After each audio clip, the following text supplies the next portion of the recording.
Okay, so today's class we will be continuing with the introduction of the flame in the Bunsen burner. So topic of discussion will be कि हमें जब qualitative analysis में आगे जाके chapter पढ़ना है, जब हम आगे वाला पार्ट पढ़ेंगे कैटायंस की डिटेक्शन है, तो हम लोगों को जैसे अभी हमने लास्ट क्लास में जिक्र किया था फ्लेम टेस्ट का, तो आपने ये नोट किया होगा कि फ्लेम के जो डिफरेंट कलर्स थे वो कॉरेस्पॉन्डिंग टू डिफरेंट कैटायंस के थे. तो because someone was asking me doubt on the telephonic call कि सर एनायंस के कारण कलर नहीं होता फ्लेम में, तो ये एक अच्छा क्वेश्चन है, कोई पूछ सकता है आपसे.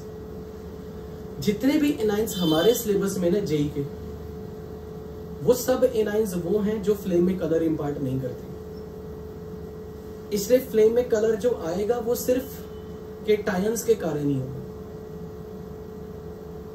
और फ्लेम से रिलेटेड जो टेस्ट है, कौन कौन से टेस्ट हैं? एक तो flame test which we have discussed in our previous class. उसके बाद बोरेक्स बीड टेस्ट जो आज हम क्लास में करेंगे. फिर 2-3 तरह के बीड टेस्ट है, microcosmic salt bead test, sodium carbonate bead test. पर उसके लिए हमें फ्लेम का इंट्रोडक्शन होना चाहिए. We should be well familiarise with different type of flames which we use in the lab and which are generated by Bunsen burner. तो हम आज का टॉपिक वहीं से स्टार्ट करेंगे. Type of the flame in Bunsen burner.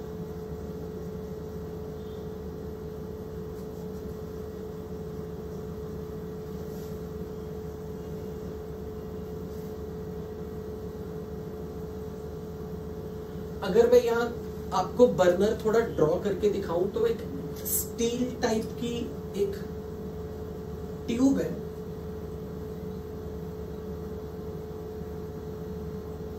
इसके यहां पर एक एयर का होल है और सपोज यहां से एक पाइप है जिस पाइप के थ्रू हम गैस इंसर्ट करेंगे. जैसे सिलेंडर के साथ कोई गैस की पाइप जुड़ी हुई है, तो इट्स आयरन और may be steel type of the tube, जिसमें यहां पर एक होल होता है. और इस होल को आप कितना ओपन कर सकते हो, आप कंट्रोल कर सकते हो. यहां पर एक नोब टाइप की होती है. अगर नोब पूरी टाइट कर दोगे, एयर होल पूरा बंद हो जाएगा. इसे थोड़ा खोल दोगे नोब को, एयर होल पार्शियली खुल सकता है. आप पूरी नोब खोल दोगे, फुल एयर होल कंप्लीट खुल जाएगा. तो सपोज करो यहां से कोई gas, hydrocarbon gas, let's say methane gas आ रही है, और अगर आपको उसका कंबस्शन करवाना है तो आपको एयर होल्स पूरा ओपन कर दोगे तो ऑक्सीजन की सप्लाई एक्सेस में होगी. अगर आप इसे पार्शियली क्लोज कर दोगे तो एयर की लिमिटेड सप्लाई में कंबस्शन होगा. अगर आपने इसको पूरा ही बंद कर दिया तो ऑलमोस्ट इनकम्प्लीट कंबस्शन होगा. Depending on the extent to which you open this knob, you can control the supply of air or oxygen which is required for combustion of this gas. फिर यहाँ पर स्ट्राइकर की मदद से आप flame ignite करते हैं.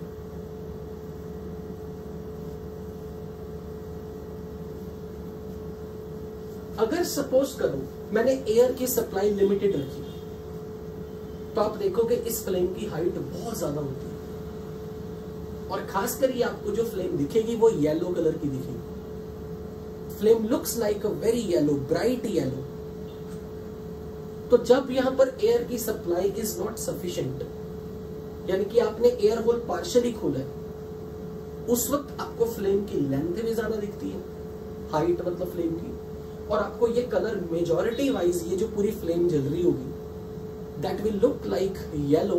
We call it as luminous flame. Luminous flame is obtained when we supply limited supply, when we provide limited supply of air for combustion of the fuel.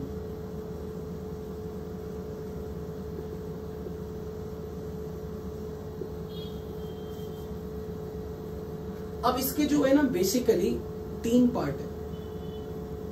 आपको यहां पर 3 तरह के कोन दिखते हैं, लाइक कोन। ये जो मिडल वाला पार्ट है ना, ये तो परफेक्ट आपको कोन दिखेगा। I should draw like perfect cone.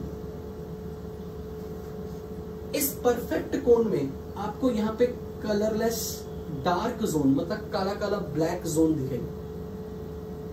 This is dark zone. और ये इसलिए होता है क्योंकि यहां पर गैस जैसे ही अंदर जाती है, इस रीजन में गैस का कंबशन होता ही नहीं, यहां सिर्फ गैस है। गैस को ऑक्सीजन सफिशिएंट सप्लाई में मिलता ही नहीं और गैस अनबर्न्ड रह जाती है। तो dark zone looks dark because there is only gas which has not burned. So dark zone is where unburned gases are present. और क्योंकि इस रीजन में गैस का कंबशन ही नहीं हुआ, तो इसका टेम्परेचर भी इतना ज्यादा नहीं होता। इसका टेम्परेचर, डार्क जोन का लगभग टेम्परेचर 300 डिग्री के आसपास होता है। अगर मैं इसका मेजर पार्ट देखूं, ये वाला region, it looks like almost yellow. This is yellow zone, जिसके कारण पूरी फ्लेम की चमक है। इस येलो जोन के कारण पूरी फ्लेम की चमक है, ल्यूमिनोसिटी जो है वो येलो जोन के कारण है। और येलो जोन में टेम्परेचर, अगर मैं इसकी टिप पे चला जाऊं, यहां पर टेम्परेचर लगभग 520 डिग्री के आसपास होगा। अच्छा, अब white looks like yellow. The region is कि यहां पर फ्यूल का इनकम्प्लीट कंबशन होता है। और फ्यूल का इनकम्प्लीट कंबशन, यहां तो हुआ ही नहीं कंबशन, यहां पर फ्यूल का पार्शियल कंबशन हुआ। और उस पार्शियल कंबशन के कारण, अगर मैं बात करूं, यहां पर जो पार्शियल कंबशन हो रहा है उसके कारण कुछ ना कुछ कार्बन के अनबर्न्ड पार्टिकल रह जाते हैं। मतलब फ्यूल मीथेन की पूरी बर्निंग में कुछ कार्बन पार्टिकल्स रह गए। उन कार्बन के पार्टिकल्स का कंबशन होता है which provide yellow colour to this flame. Just a minute.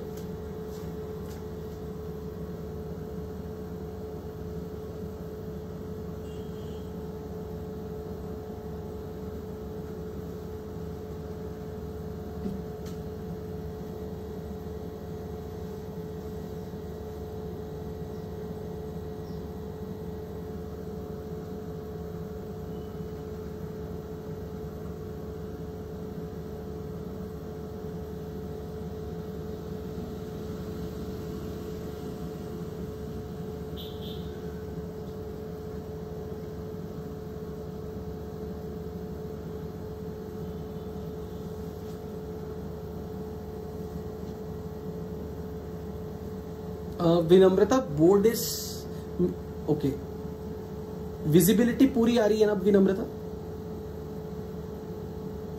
विनम्रता, can you hear me?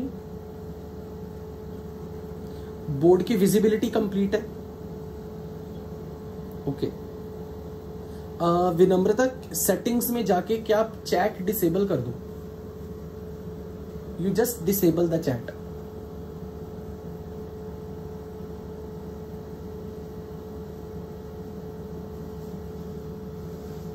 Okay, so why we call it as yellow zone? Because in this region, due to incomplete combustion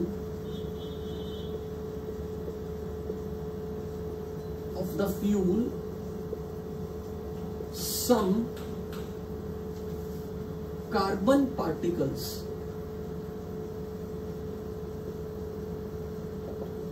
are produced,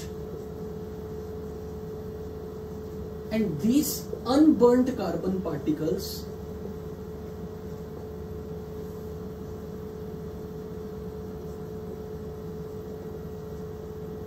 burn in this region,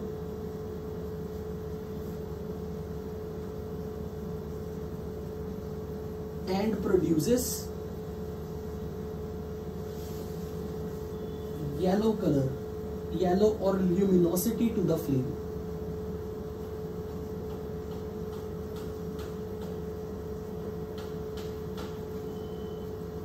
अब क्योंकि इस reason में कुछ ना कुछ carbon particles हैं, and you know metallurgy में पढ़ा कि carbon is a good reducing agent, इसलिए इसे रिड्यूसिंग फ्लेम भी कहते हैं। इस पूरी फ्लेम को रिड्यूसिंग फ्लेम भी कहते हैं क्योंकि यहाँ कार्बन पार्टिकल्स हैं। और अगर मैंने कोई भी मटेरियल, कोई भी केमिकल कंपाउंड को फ्लेम के इस पार्ट में रखा, अगर मुझे किसी केमिकल सॉल्ट का कंबशन करना है और अगर मैंने उसको इस रीजन में रखा, तो यहाँ पर प्रेजेंट कार्बन पार्टिकल उस सॉल्ट की रिडक्शन कर देंगे। इसलिए इस फ्लेम को ओवरऑल, ये जो फ्लेम आपने ल्यूमिनस फ्लेम बोली है, it is also called reducing flame. These carbon particles causes reduction to the salt which we introduce in this flame for specific tests.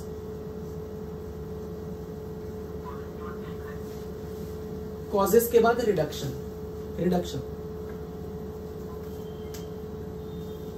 तो हमने क्या चीज पढ़ी कि एक तो इस रीजन में फ्यूल के इनकम्प्लीट कंबशन से कुछ कार्बन पार्टिकल्स बनेंगे और वो कार्बन पार्टिकल्स जब इस रीजन में जलते हैं, they produces glow, yellow glow to this flame.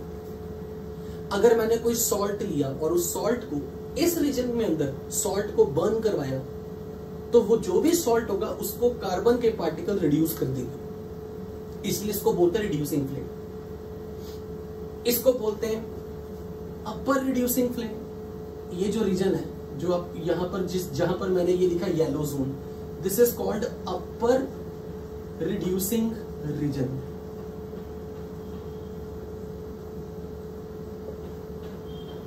अब इसकी साइड से, इसकी साइड पर ये वाला reason,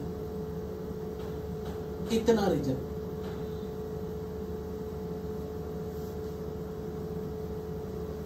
this region has sufficient supply of oxygen from outside.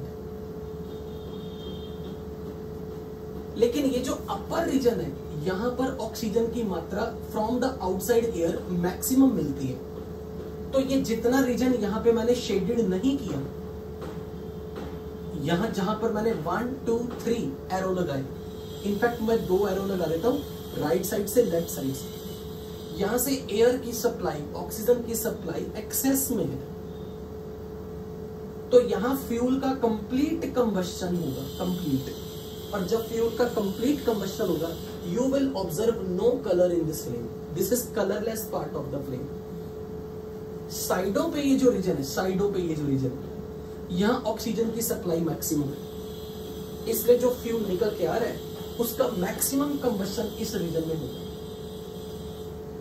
इसीलिए इस फ्लेम का सबसे ज्यादा टेम्परेचर इस रीजन में है, खासकर पर्टिकुलरली ये टिप, ये जो टिप आपको दिख रही है ना, येलो पार्ट के जस्ट ऊपर, ये हॉटेस्ट पार्ट है फ्लेम का। या अगर मैं इस पूरी फ्लेम को यहां पे सिर्फ फ्लेम वाला पार्ट दिखाऊं ना, ये कोन,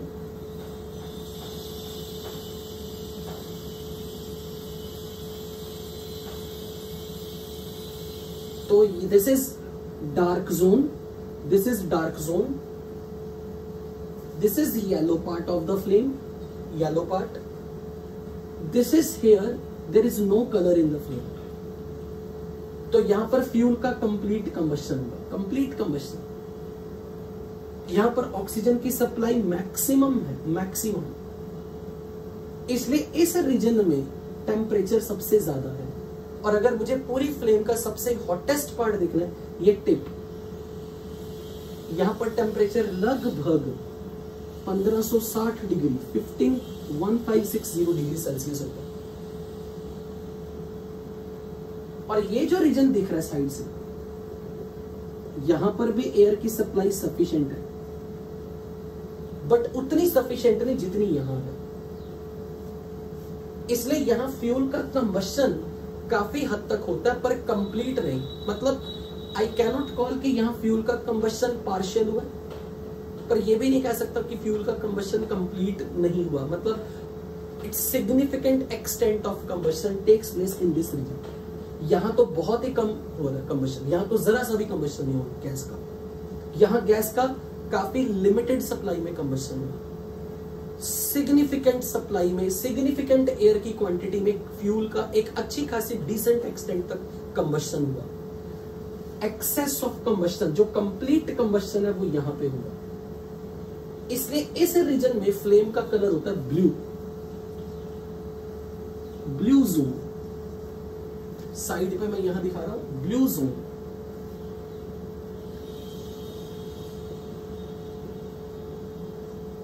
इस ब्लू जोन में क्योंकि फ्यूल का कंबशन एक डिसेंट एक्सटेंट तक हुआ है, तो यहां टेम्परेचर ज्यादा है, पर उतना नहीं जितना यहां। इस रीजन में टेम्परेचर, इस रीजन में टेम्परेचर लगभग 1450 डिग्री होता है।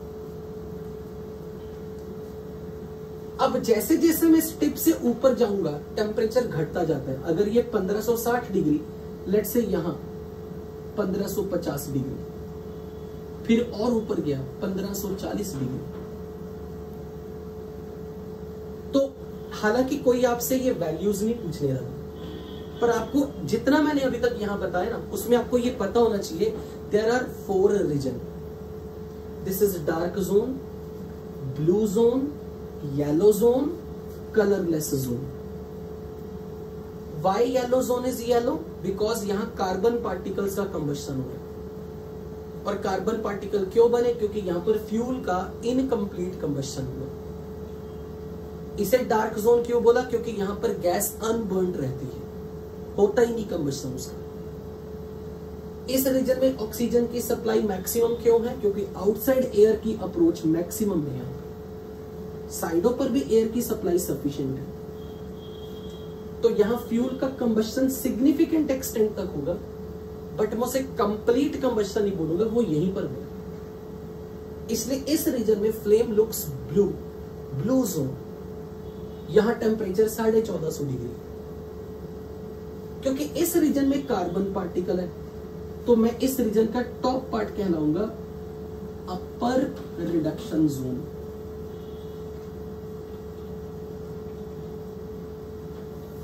और इसका ये जो लोअर पार्ट है, this is called lower reduction zone.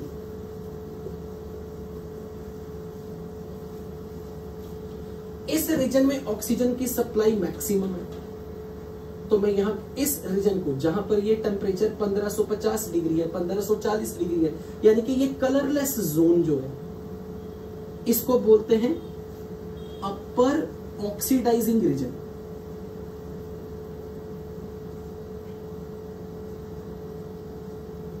और जहां 1400 डिग्री का ये टेम्परेचर रीजन है, यहां भी फ्यूल की कंबशन एक ठीक ठाक क्वांटिटी में हुई है, ऑक्सीजन की सप्लाई एक डिसेंट क्वांटिटी में है।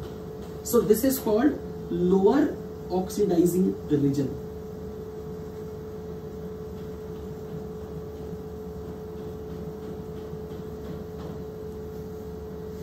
सो ओवरऑल ये जो पूरी फ्लेम है, अगर मैंने इस फ्लेम में ये एयर होल काफी हद तक बंद कर दिया ना, ये जो येलो पार्ट है इसकी हाइट बढ़ जाएगी, क्योंकि फ्यूल का कंबशन कंप्लीट नहीं होने दूंगा अगर मैंने ये एयर होल बंद कर दिया या बहुत थोड़ा खोला, तो येलो पार्ट पूरी फ्लेम का मेजर पार्ट बन जाता है। तो this is overall we call it as different part of the flame, different part of the flame. But अगर कोई मुझे कहे ना what is reducing flame, what is oxidising flame, तो रिड्यूसिंग फ्लेम में आपको ये पार्ट डोमिनेटिंगली दिखेगा। ऐसा नहीं है कि ये पार्ट नहीं दिखेगा, पर पूरी फ्लेम का मेजर स्पेस ये येलो रीजन कवर करेगा। शायद इसकी हाइट तब बढ़ के कुछ ऐसी हो जाए, लाइक दिस, ऐसे, क्योंकि ऑक्सीडाइजिंग पार्ट कम होता जाएगा। सो रिड्यूसिंग फ्लेम में मेजर स्पेस कवर करता है yellow region. Is that clear to everybody? यहां तक किसी को कोई सवाल मेरे से पूछो?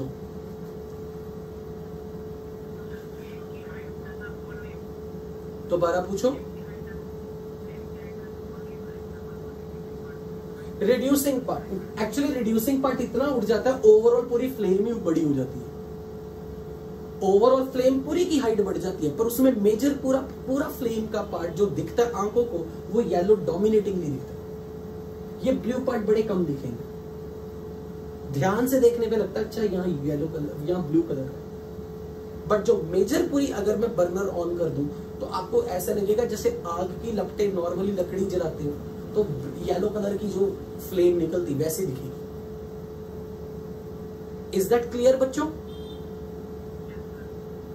ओके, तो अगर कोई आपसे इससे के रिगार्डिंग अगर मैं याद दिला दूं तो जेईई मेंस 2016 में ये क्वेश्चन आया था, वहां पे उन्होंने एक फ्लेम में ऐसे दिखाया, मैं आपके सामने फ्लेम में रीड्रॉ कर रहा हूं,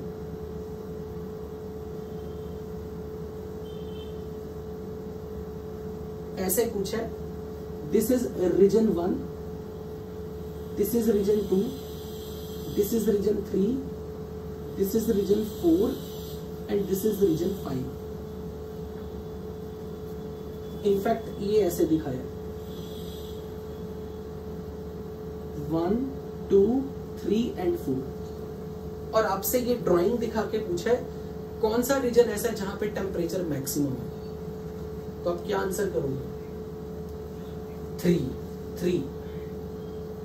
और अगर जेईई मेंस 2022 में आपके टाइम ये क्वेश्चन आ गया, ध्यान से सुनो, in which region of the flame is responsible for reduction of the substances?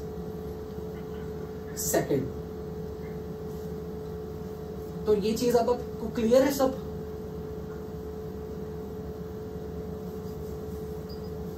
हाँ जी बोलो।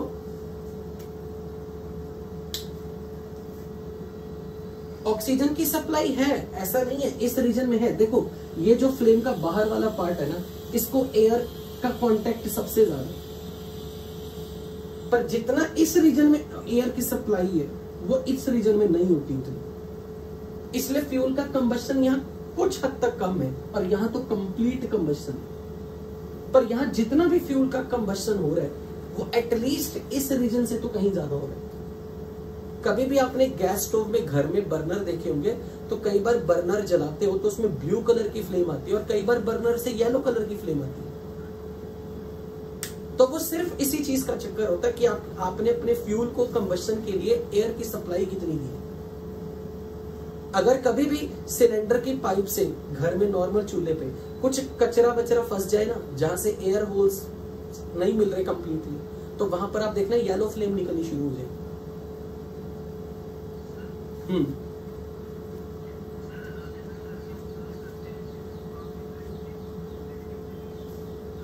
एग्जैक्टली, बिल्कुल सही।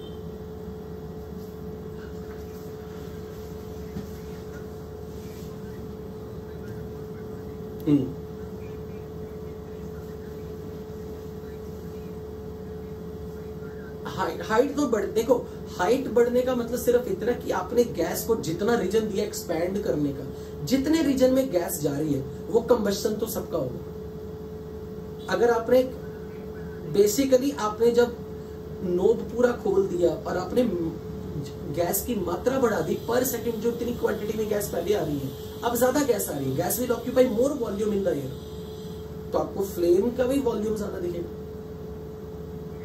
ठीक है, ओके। हाँ जी,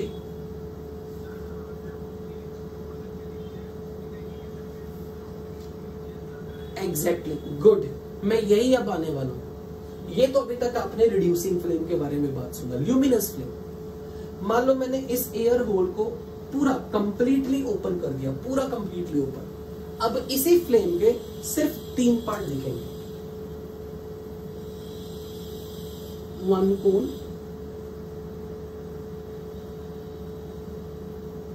दिस पार्ट। अब मुझे ये वाला पार्ट अलग नहीं दिखेगा, क्यों? देखना, ये डार्क जोन रह जाएगा। If you supply full supply of the air, if you provide complete supply of the air, अब फ्यूल का कंबशन मैक्सिमम होगा। This complete region is blue zone, यानी कि ये जो ब्लू जोन आपको इतना दिख रहा था ना, अब ये पूरा इतना बड़ा दिखेगा, और इसकी साइड पर ये कलरलेस जोन दिखेगा। कलरलेस जोन में फ्यूल का कंप्लीट कंबशन हो रहा है, और ब्लू जोन की जो लेंथ है या वॉल्यूम है वो यहां पर बस थोड़ी सी थी, अब वो ज्यादा हो गई क्योंकि आपने एयर की सप्लाई पहले से ज्यादा कर दी, तो फ्यूल का कंबशन सिग्निफिकेंट एक्सटेंट तक हो रहा है, पर कम से कम अब की बार आपको येलो पार्ट नहीं दिख रहा, वो सारे का सारा ब्लू रीजन दिखेगा। This is again blue zone where incomplete to complete combustion of fuel takes place.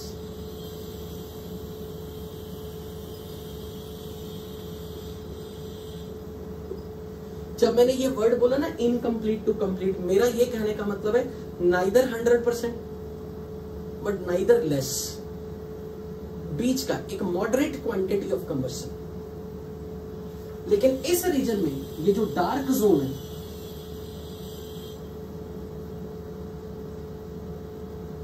here complete combustion occurs.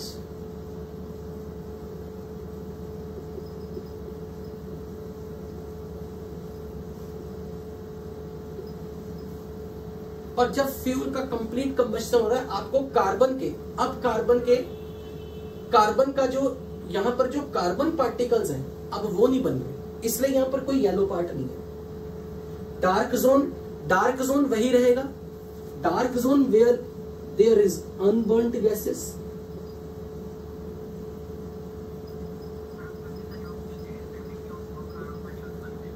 नहीं बच रहे ना। डार्क जोन में सिर्फ गैस है, कार्बन कहां बोला मैंने, गैस बोला है, अनबर्न्ट गैस लाइक मीथेन, वो तो यहां भी है, यहां भी है, बस फर्क कितना होगा, अब की बार इस कोन का वॉल्यूम थोड़ा छोटा हो जाएगा, क्योंकि अब तो मेजर क्वांटिटी में आपने ऑक्सीजन सप्लाई की, फ्यूल की कंबशन तो पहले से ज्यादा हो रही है, तो ये जो कोन है ये थोड़ा छोटा हो जाएगा।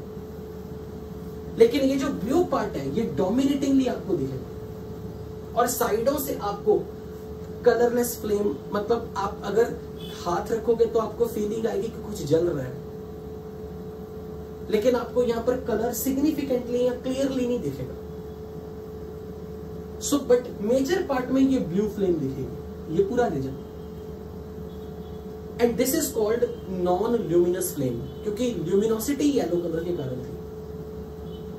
सो this is only when possible, this is everything possible. अगर मैं इसको सेपरेट पार्ट में बताऊं, this complete is called oxidising flame. बिल्कुल है, this is oxidising flame. Again temperature इस टिप पे टेम्परेचर मैक्सिमम वही लगभग 1560 डिग्री के करीब। This is the hottest part of the flame. और नॉन ल्यूमिनस फ्लेम,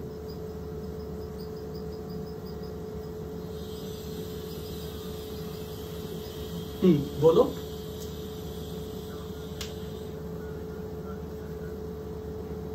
यहां फ्यूल का कंप्लीट कंबशन हुआ, यहां तो फ्यूल का कंबशन ही नहीं हुआ।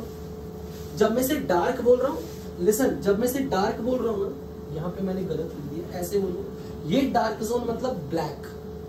There are only unburnt fuel और अनबर्न्ट गैस जो स्टोव से आ रही है या बर्नर से आ रही है। इसे बोलना चाहिए कलरलेस जोन, कलरलेस जोन बोलना चाहिए, ठीक है। मतलब डार्क नहीं, colourless zone, there is no colour. हाँ जी,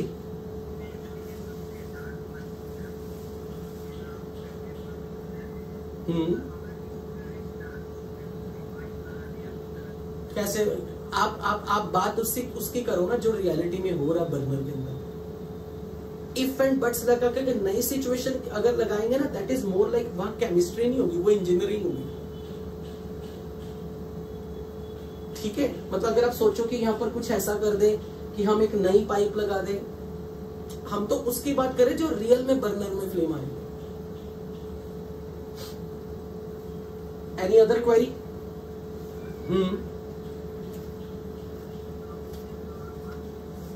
जस्ट ए मिनट, पहले ये बताओ ये लिख लिया, कैन आई इरेज इट?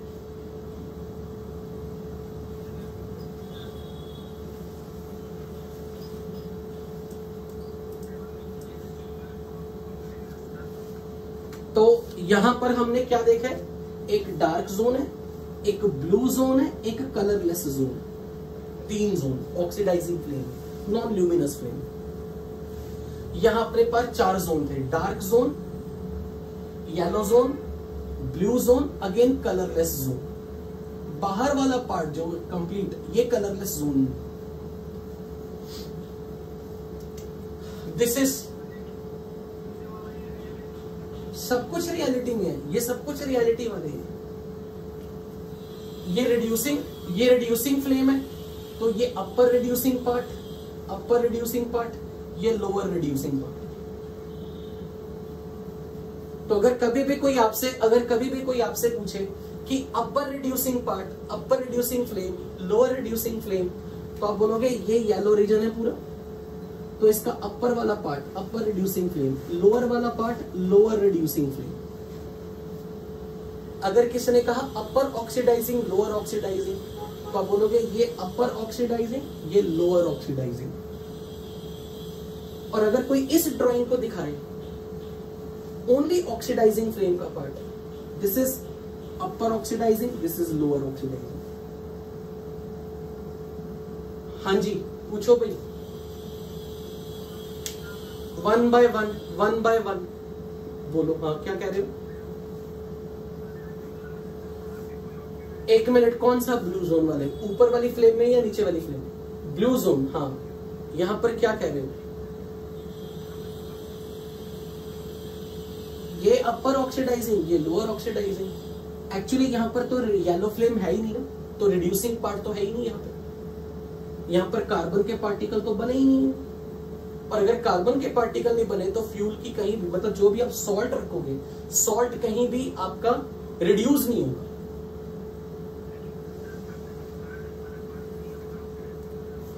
हाँ, क्योंकि वहां पर ऑक्सीजन एक्सेस में, यहां ऑक्सीजन की सप्लाई मैक्सिमम, इसलिए उसके आधार पे बोला जा रहा है। ठीक है। और कोई query? One last question from this topic, then I will start teaching the next part. मैं इस पे आधा घंटा नहीं लगाने वाला और। पूछो। कैंडल की फ्लेम अलग से, कैंडल के पार्ट्स अलग है, और क्योंकि वो अपने सिलेबस का पार्ट नहीं, तो मैं उसका डिस्कशन नहीं कर रहा।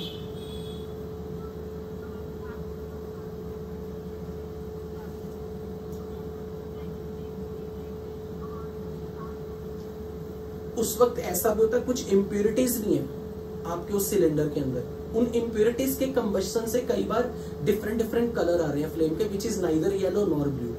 That is because some impurities are getting burn.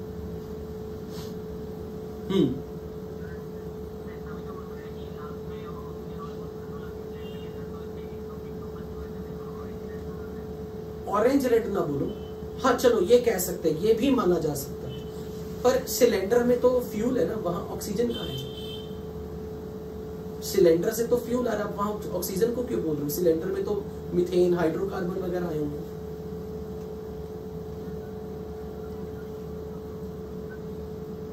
तो फ्यूल का कंबशन ही नहीं, फिर तो क्या फायदा? मतलब फिर हम क्यों बोले? इसका मतलब अगर कोई और कलर आप ऑब्जर्व कर रहे हो, वो हो सकता है किसी वोलाटाइल इंप्योरिटी के कारण। Okay, can I? Oxidising flame कब होगा? जब एयर की सप्लाई होल से मैक्सिमम करोगे। Who is responsible for oxidation? Oxygen. तो जब मैं एयर की सप्लाई इस नोब से पूरी कर दूंगा, तब ऑक्सीडाइजिंग फ्लेम दिखेगी। इस नोब को पार्शियली खोल दूंगा, मतलब पूरा नहीं कंप्लीटली खोला, देन रिड्यूसिंग फ्लेम मिलेगी। इसमें येलो जोन है, देखिएगा येलो जोन तब तक है जब तक कार्बन के पार्टिकल्स की बर्निंग हो रही है, वो सिर्फ यहां देखिए रिड्यूसिंग फ्लेम में। डन। अभी आ रहा हूं उस पे। अब जिस बच्चे ने अभी ये पूछा कि फ्लेम टेस्ट में हम कौन सा पार्ट यूज करेंगे, चाहे फ्लेम टेस्ट हो चाहे बोरेक्स बीट टेस्ट हो, हम यूजुअली हमेशा ऑक्सीडाइजिंग फ्लेम यूज करते हैं। हालांकि बोरेक्स बीट टेस्ट के टाइम पे हम दोनों फ्लेम यूज करते हैं, रिड्यूसिंग फ्लेम भी और ऑक्सीडाइजिंग फ्लेम भी। लेकिन जब हम फ्लेम टेस्ट करवाते हैं तो ऑक्सीडाइजिंग पार्ट में हम लोग बर्निंग करवाते हैं। तो oxidising flame is majorly used for flame test. यानी कि अगर किसी ने यहाँ पर एयर की सप्लाई फुल कर दी, that is advisable for flame test. But मान लो किसी ने कहा कि मैंने एयर की सप्लाई टाइट मतलब पूरी नहीं की, मैं रिड्यूसिंग फ्लेम ही देख रहा हूं, पर इसके बाहर वाले पार्ट में फ्लेम टेस्ट ऑब्जर्व करूं तो भी ठीक है, क्योंकि यहाँ भी ऑक्सीडाइजिंग रीजन था। हालांकि डोमिनेटिंग तो ये वाला पार्ट था, बट साइड साइड से ये जो रीजन है, ये ऑक्सीडाइजिंग पार्ट वहां पे थोड़ा बहुत रहेगा। इसलिए एडवाइस ये किया जाता है कि जब आप फ्लेम टेस्ट करना चाह रहे हो तो एयर की सप्लाई पूरी खोल दो और इस फ्लेम के अंदर बर्निंग करवाओ। बट अगर किसी ने कहा कि नहीं मैं रिड्यूसिंग फ्लेम में ही करवा रहा हूं, तो फिर वो फ्लेम टेस्ट अगर करना है तो इस रीजन में, या तो ब्लू रीजन में या फिर आउटर कलरलेस रीजन में करवाओ, जहां पे ऑक्सीजन की सप्लाई मैक्सिमम है। और अगर बोरेक्स बीट टेस्ट कराना है तो उसमें दोनों फ्लेम का यूज किया जाता है, reducing flame as well as oxidising flame, both are used. Is that clear? You got the answer जिसने अभी पूछी थी ये चीज? Any other query? One last query from this.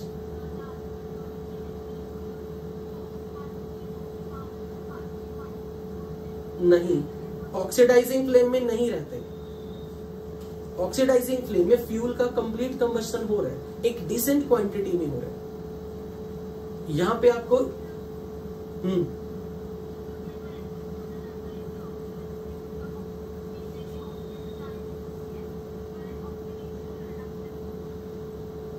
Oxidation reduction, देखो वो जो आप बोल रहे हो ना, वो आप तब बोलो जब आप ये कह रहे हो कि हमने किसी सॉल्ट को इस फ्लेम में डाला तो सॉल्ट के किसी पार्ट का ऑक्सीडेशन हुआ तो सॉल्ट के किसी पार्ट का रिडक्शन हुआ। वहां पर यहां कार्बन पार्टिकल्स नहीं बैठे हुए। अगर आप ऑक्सीडाइजिंग फ्लेम में अपने सॉल्ट की बर्निंग कर रहे हो तो फिर सॉल्ट के किसी मेजर कंपोनेंट का ऑक्सीडेशन हुआ, रिडक्शन जरूर किसी ना किसी का हुआ। जैसे फॉर एग्जांपल अगर कोई मुझे ये कह दे यहाँ रिडक्शन किसका हुआ, मैं तो सीधा बोलूंगा अगर यहाँ फ्यूल बर्न हो रहा है ना, मीथेन बर्न हो रही है, तो मीथेन जब बर्न हो रही है तो CO2 वाटर बना रही है, मीथेन की ऑक्सीडेशन हो रही है।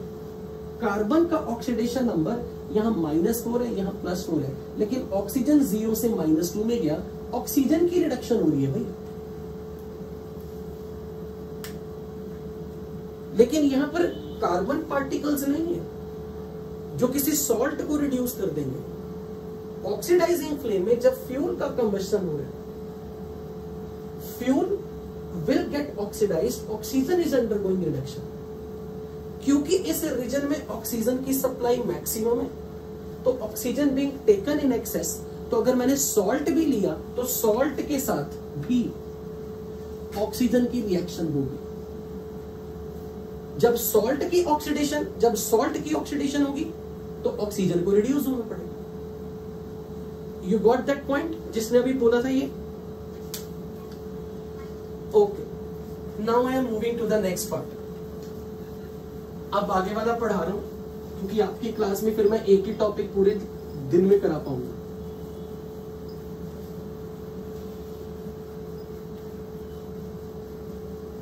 अब बात कर रहे हैं हम लोग प्रॉपर अपने सॉल्ट एनालिसिस में। हमने लास्ट में फ्लेम टेस्ट कर लिए थे। Now we are going to discuss about borax bead test.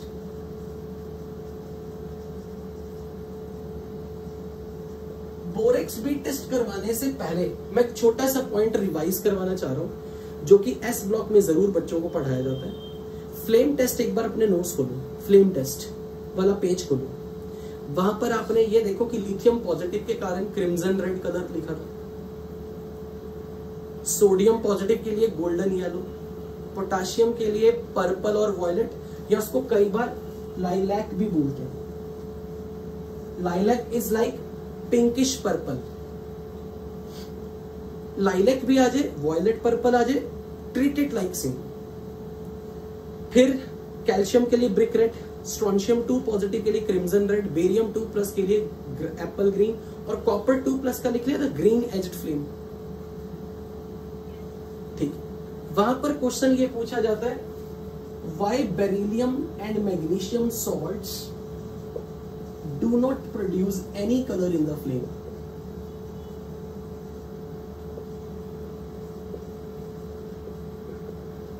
Very good, बिल्कुल ठीक, क्योंकि एस ब्लॉक में ग्रुप 1 और ग्रुप 2 में ग्रुप 2 वालों की आयनाइजेशन एनर्जी मैक्सिमम है,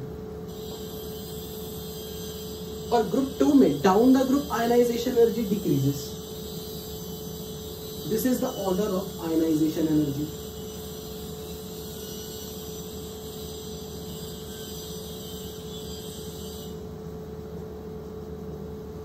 Since beryllium and magnesium are the topmost contestants, इनकी आयनाइजेशन एनर्जी इज मैक्सिमम, तो कॉरेस्पॉन्डिंगली इलेक्ट्रॉन अगर एक्साइट करके लोअर लेवल से हायर लेवल पे जाएगा और once it will come back, तो अब जब वो इलेक्ट्रॉन ऊपर से नीचे जंप करेगा तो जो एनर्जी लूज करेगा वो energy is very high. If energy is very high, corresponding wavelength will be small, and this wavelength is even less than the visible light.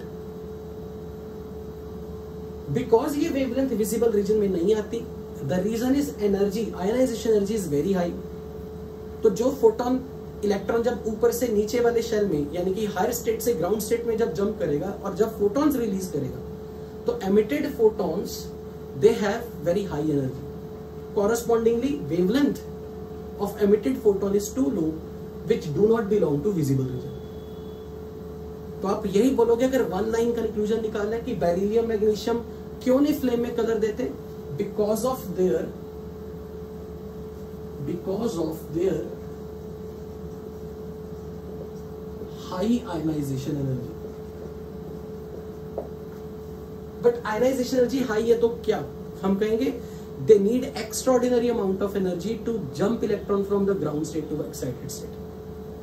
इसलिए जब इलेक्ट्रॉन वापस अपनी ग्राउंड स्टेट में आएगा तो जो फोटोन एमिट होगा उस फोटोन की वेवलेंथ इतनी छोटी होगी कि वो विजिबल रीजन में ही नहीं। So accordingly they do not produce any flame in the any colour in the flame. तो बेरिलियम और मैग्नीशियम सॉल्ट्स को के लिए फ्लेम टेस्ट किसी भी हमें मतलब कोई भी यूजफुल पर्पस सर्व नहीं करेगा। Is that clear? सबको कुछ पूछना हो इसके रिगार्डिंग?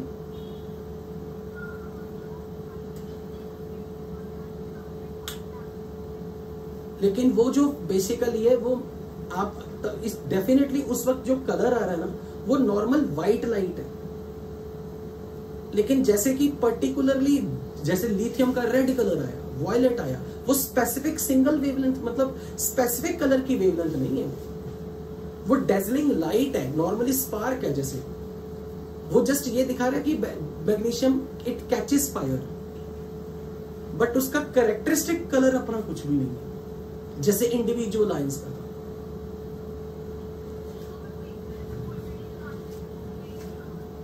उसमें अकेला मैग्नीशियम ही थोड़ा ना, उसमें तो मेजर अमाउंट में कितने भी अदर मेटल्स के सॉल्ट्स भी लाइक सोडियम सॉल्ट्स भी मिलाया जाता है, तभी तो वो येलो कलर आ रहा फ्लेम का,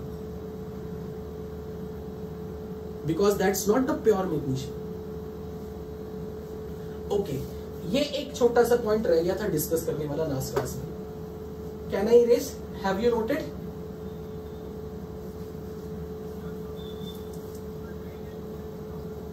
कॉपर के लिए वहां पर आप अगर आपको कोई ये पूछे ना क्या कोई ऐसा एनायन भी है जो फ्लेम टेस्ट में ग्रीन कलर देता है, तो आप कॉपर के साथ लिस्ट में ऐड कर लो borate ion.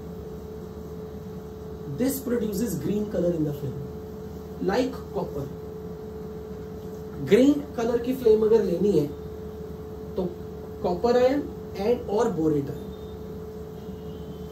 Okay, green edged flame बिल्कुल। लेकिन जो बेरियम वाला ग्रीन कलर है ना, इट्स लाइक जैसे कच्चे सेब में एप्पल ग्रीन जिसके लिए वर्ड बोला जा रहा है, एप्पल के बाहर अगर ग्रीन कलर का एप्पल टाइप जो भी देखा हो, नॉर्मली सबने देखा हो, तो इसमें कलर का जो कंट्रास्ट अलग अलग है बस। अगर यहां वाले में ग्रीन की बात करूं तो यहां पर फ्लेम के किनारों पे ग्रीन ग्रीन है, फ्लेम के एजेस ग्रीन होते हैं। एप्पल ग्रीन बेरियम है, वो पूरे फ्लेम को कलर इंपार्ट करता है, green colour to the complete flame में ग्रीन कलर दिखेगा।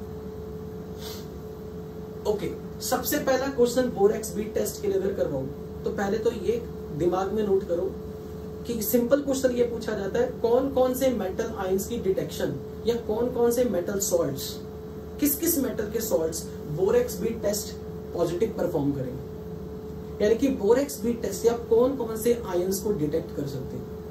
तो यहाँ पर कोई राइम नहीं, बड़ा सिंपल सा लॉजिक है, बड़ा सिंपल सा टेक्निक है याद रखने का। एटॉमिक नंबर 24 से लेके 29 तक, 29 तक। एटॉमिक नंबर 24 टू 29 किस किस का है याद करके बताओ। 24 atomic number, do you remember? Chromium. 25 manganese, 26 iron, 27 cobalt, 28 निकल, 29 कॉपर। तो ये फंडामेंटल क्वेश्चन पूछा जाएगा। जैसे फॉर एग्जांपल मैं आपको ऐसे क्वेश्चन पूछ देता हूं, which of the following salts can be analyzed using borax bead test। जैसे ऐसा सिंपल क्वेश्चन अगर आपके सामने आ जाए, nickel chloride, aluminium sulphate, potassium nitrite, manganese sulphate, क्या आंसर दोगे? A and D. जिन सॉल्ट के केटायंस इन मेटल्स के हैं, यानी कि जब जब ये मेटल्स किसी सॉल्ट के केटायनिक पार्ट में होंगे तब आप बोरेक्स बीट टेस्ट परफॉर्म करोगे।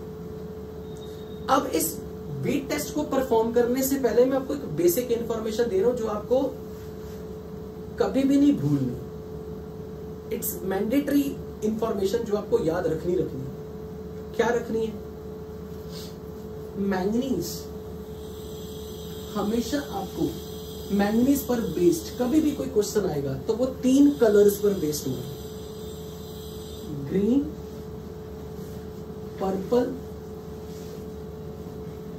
Brown, colourless. जब मैंगनीज +2 स्टेट में होगा it will be colourless.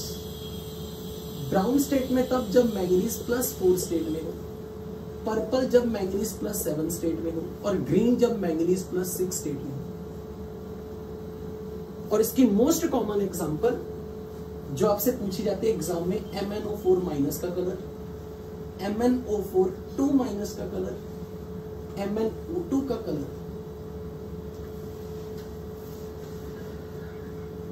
Okay okay,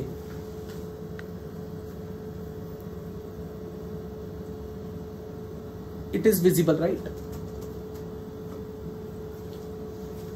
check करके बताओ जल्दी से, यहां मैंगनीज का ऑक्सीडेशन नंबर कितना है? Check the oxidation number of +4, यहां +7, चेक करो +6।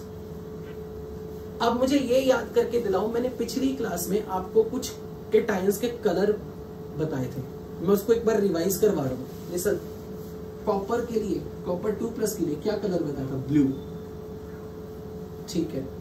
Fe2+ फेरस के लिए ग्रीन, फेरिक के लिए रस्टेड, रेडिश ब्राउन। इसको रेडिश ब्राउन भी बोल सकते हो, येलो ब्राउन भी कह सकते हो।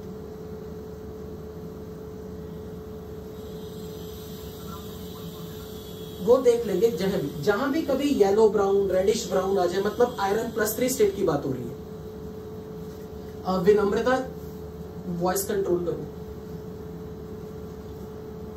अगेन कोबाल्ट क्या बताया था? Blue, blue pink, blue to pink. अब यहां पर भी ब्लू टू पिंक में नोट करो। अगर कोबाल्ट +2 स्टेट में एनहाइड्रस है, एनहाइड्रस तो ब्लू, लेकिन अगर कोबाल्ट +2 स्टेट में हाइड्रेटेड आ गया तो ये पिंक है। फॉर एग्जाम्पल अगर कभी क्वेश्चन ऐसे आ जाए COCl2.4 वाटर 6 वाटर, अब कलर क्या बताऊंगा? पिंक, हाइड्रेटेड नहीं दिख रहा, वाटर ऑफ क्रिस्टलाइजेशन। और अगर ऐसा दिखा गया this is blue, this is pink, पर कोबाल्ट का ऑक्सीडेशन नंबर +2, क्रोमियम +3 ग्रीन, लेकिन अगर यही क्रोमियम +6 में तो ऑरेंज रेड।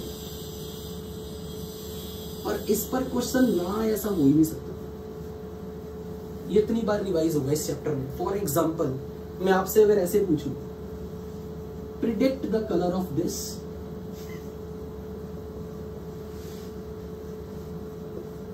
अब मैं आपसे ये पूछ रहा हूं इन तीन में कौन सी चीज येलो दिखेगी, कौन सी चीज ग्रीन दिखेगी? इन तीनों में कौन सा क्रोमियम का सॉल्ट ग्रीन कलर में दिखेगा? Cr2O3, this is green. Which will look orange red? This one, chromium in the +6 state. हालांकि आप ये कहोगे कि सर यहां भी तो क्रोमियम +6 में है, तो अब यहां पर बहुत ध्यान से नोट करनी है चीज। दिस इज कॉल्ड डाइक्रोमेट, क्योंकि 2 क्रोमियम है, dichromate. And this is called chromate. Dichromate, chromate, chromates are yellow. अगर क्रोमियम +6 स्टेट में है और वो येलो कलर का है तो श्योर शॉट है कि वो क्रोमेट है। और अगर क्रोमियम +6 में आपको ऑरेंज रेड कलर का बोल दिया, यानी कि वो डाइक्रोमेट आया है। जितने कलर मैं यहां दिखा रहा हूं ना, ये आपके सिलेबस में हर क्वेश्चन में इधर उधर भटक के आपको मिल जाएंगे, और रेजोनेंस के टेस्ट में इन्हीं पर क्वेश्चन मिलेगा हमेशा। ओके, कोई और कलर? हाँ, फिर मैंगनीज की बात की थी, मैंगनीज 2+, फ्लैश लाइट पिंक। इस लाइट पिंक के लिए ना कई बार कलर इसलिए भी बोलते हैं क्योंकि मैंगनीज 2+ कलरलेस है। कलरलेस इसलिए, फॉर एग्जांपल जैसे कईयों के हैंड का कलर, अगर थोड़ा सा किसी को लग रहा हो कि यार मैं ध्यान से देखूं तो मेरा हैंड व्हाइट ही मुझे दिख रहा है, कोई कहता है नहीं यार मेरे को ना थोड़ा सा रेड रेड हल्का सा पिंक पिंक दिख रहा है, तो बेसिकली लाइट पिंक इतना कि जो आंखों को कलरलेस लगे।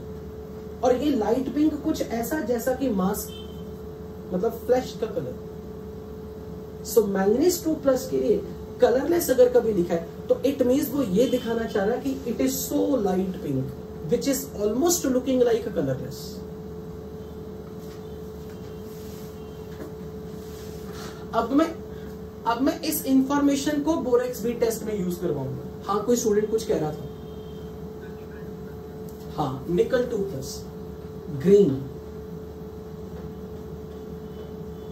निकल 2+ looks green.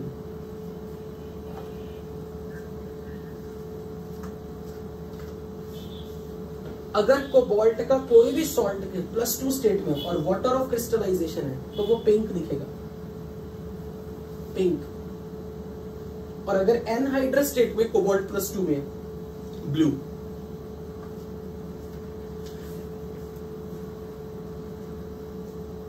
अभी हम उस पर चर्चा नहीं करें, अभी तो सिर्फ मैं आपको कलर आइडेंटिफाई करने सिखा रहा हूं।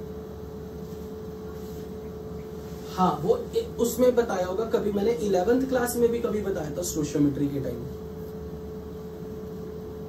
But fundamental question borax bead test का ये वाला होगा, कौन कौन से मेटल आयंस को आप डिटेक्ट कर सकते हो बोरेक्स बी टेस्ट से।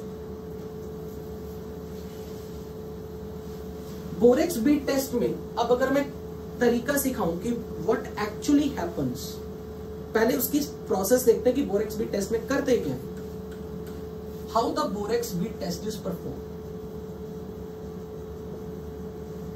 How borax bead test is perform.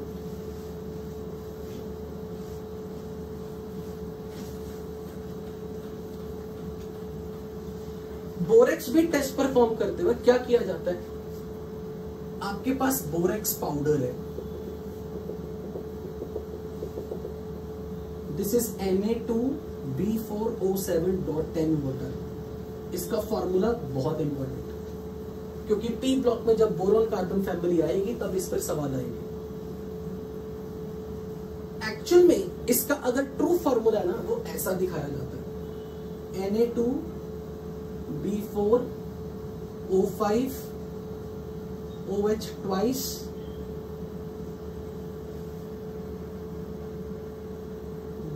.8 water. बता रहा हूं ये बोरेक्स है पूरा, ये भी बोरेक्स ही। पहले मुझे ये बताओ, यहां पे चेक करो क्या यहां ये कंप्लीट फॉर्मूला आपको यहां दिख रहा है। लाइक ऑक्सीजन इतने होने चाहिए, 10 + 7 17 होने चाहिए। क्या यहां है 17? चेक करके देखो। 4। अब देखो, चेक करो 17 हो गए। हाइड्रोजन चेक करो, 20 होने चाहिए, 20 हाइड्रोजन। तो ये कंपाउंड एक्चुअली ये। अब होता क्या बोरेक्स में, this is really really very important question, borax bead test की केमिस्ट्री। जनरली जिन मॉलिक्यूल में वाटर ऑफ क्रिस्टलाइजेशन होते हैं उनको अब अगर आप गर्म करोगे तो वो स्वेल कर जाते हैं, they form a Beed. When you heat them वो सूज जाते हैं, सूज के एक मोटा सा मोती बनाएंगे। एंड जब आप बोरेक्स को हीट करते हैं एक ग्लासी बीड बनती है। बोरेक्स पाउडर लिया, यहां पर एक प्लैटिनम वायर ली, इसको पेन की नोक से यहां पर एक लूप बनाना है। अब इसको बोरेक्स पाउडर में टच करना है और अब उसे फ्लेम में डाल दो। फ्लेम में काफी देर तक गर्म करना है। जब आप गर्म करोगे तो ये जो भी पाउडर यहां पे फंस गया, अब ये आपको एक शीशे की तरह, कांच की तरह एक बीड की फॉर्म में दिखेगा, ग्लासी बीड दिखती है। बोरेक्स स्वेल करता है हीट करने पे। So when we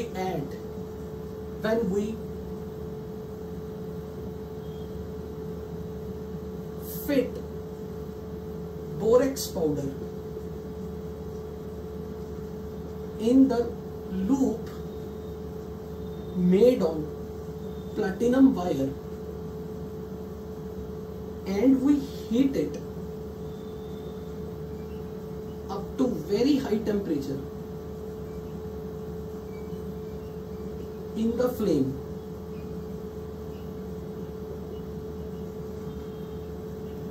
it swells.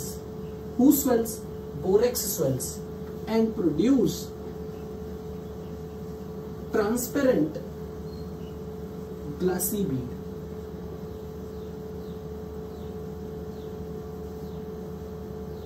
अब आपसे क्वेश्चन पूछा जाएगा कि वो ग्लासी बीड किसके कारण बनेगा। ग्लासी बीड में सोडियम मेटाबोरेट और B2O3 बनेगा, 2:1 रेशियो। ग्लासी बीड में इन दोनों के कारण कलर, मतलब जो भी ग्लासी बीड बने वो इन दोनों के कारण। ये क्वेश्चन जेईई मेंस के लिए परफेक्ट क्वेश्चन है कि ग्लासी बीड के कंपोनेंट क्या क्या है। Sodium metaborate and B2O3। अब मैं सिखाने लगा हूं कि आप ब्लाइंडली नहीं रटोगे, ये कैसे बनता है अब मैं वो सिखाने लगा। बोरेक्स का ये स्ट्रक्चर जो दिख रहा है आपको, इसके अंदर वाले पार्ट का स्ट्रक्चर वो एक्चुअल में ऐसे आपने केमिकल बॉन्डिंग में सीखा था, शायद याद भी नहीं होगा।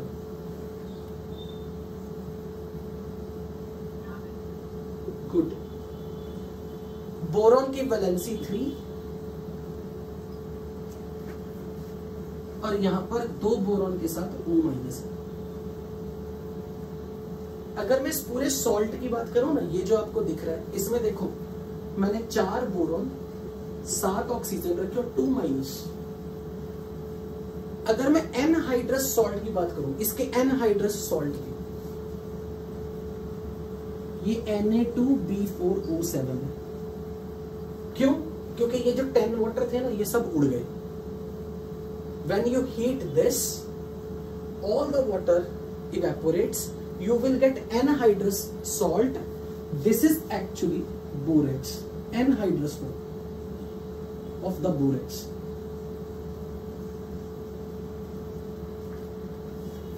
और अगर यहां पर 2 सोडियम के टायन है तो इसके अंदर ओवरऑल अगर आपको इसको डिसोसिएट करके दिखाना हो तो आप ऐसे डिसोसिएट करके दिखाओगे।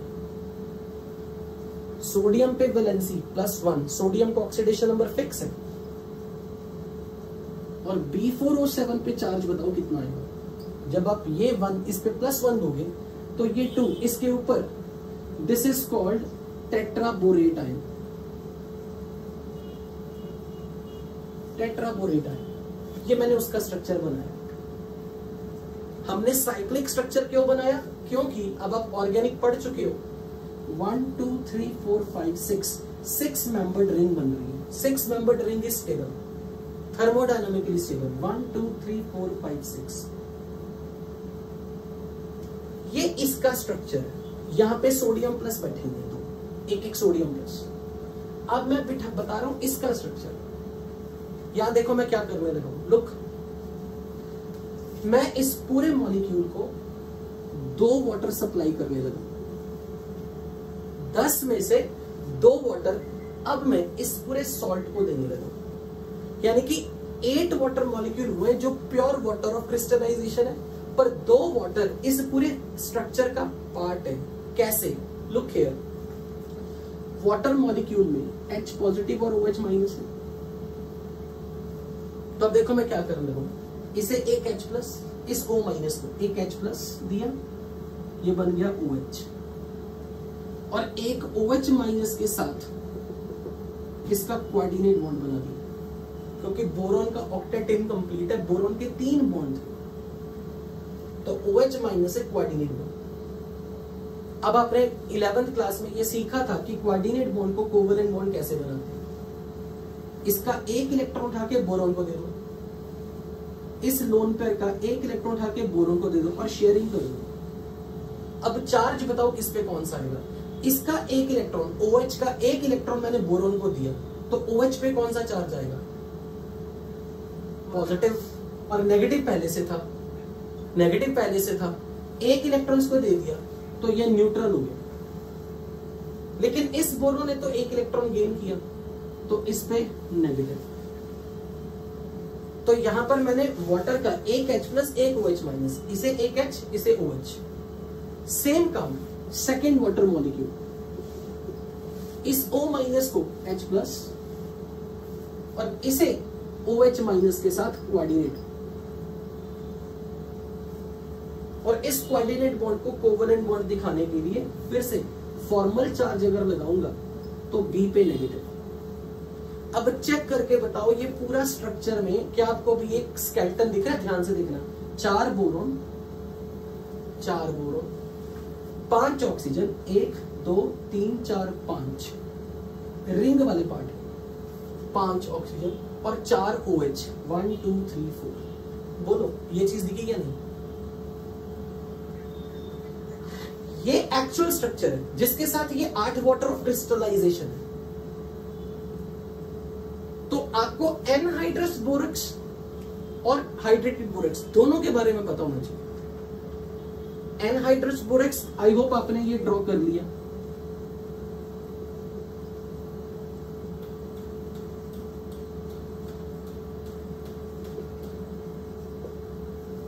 फिर आपको ये पता होना चाहिए इस बोरॉन की हाइब्रिडाइजेशन क्या है, बताओ जरा।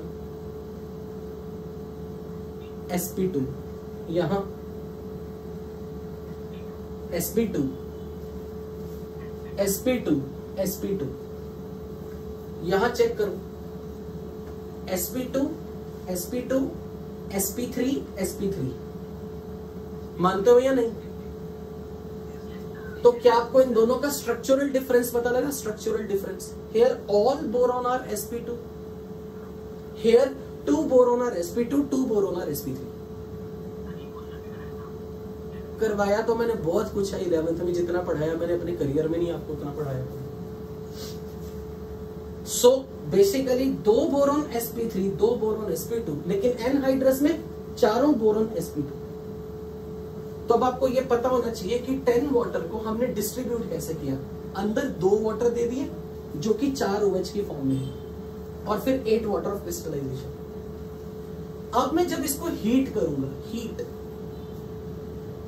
तो इसके अंदर से ये जो वाटर निकल रहा है ना, ये वाला वाटर जब निकलेगा, इसी के साथ इसका हाइड्रोलिसिस होगा।